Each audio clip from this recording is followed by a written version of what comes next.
researchers who uses the background of the study like this?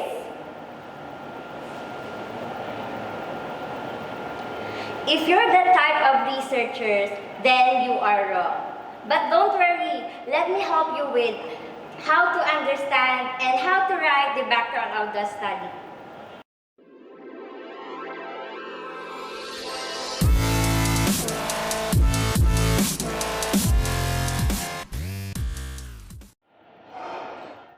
In research, one of the important parts is introductions, wherein introductions consist of background of the study, statement of the problem, scope and the limitations, significance of the study, and lastly, literature review. But for now, let's discuss first what is background of the study. Background of the study, from the word itself, background, means it provides information about your chosen topic. And now, let's proceed to the four main parts of background of the study. The first one is introducing main concepts, wherein you will identify your main ideas, for example, academic stress.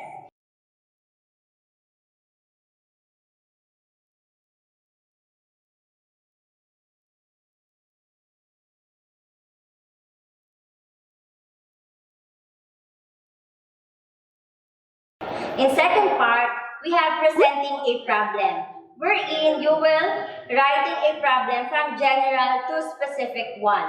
For example, you will discuss the academic stress experienced across the globe, then it will discuss it in global setting, like from international to local.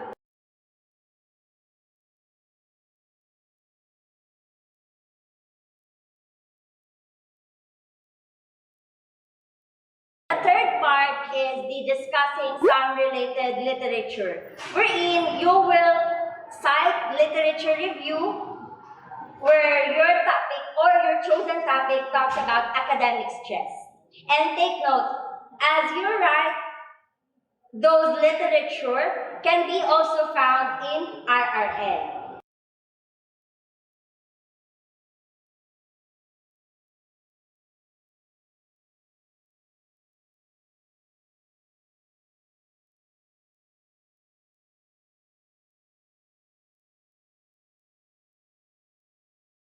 Lastly, after providing the first, second, third part, it's time to introduce your objectives.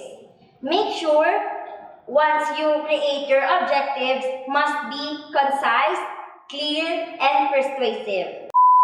Again, our first part is introducing main concept. Second part is presenting a problem.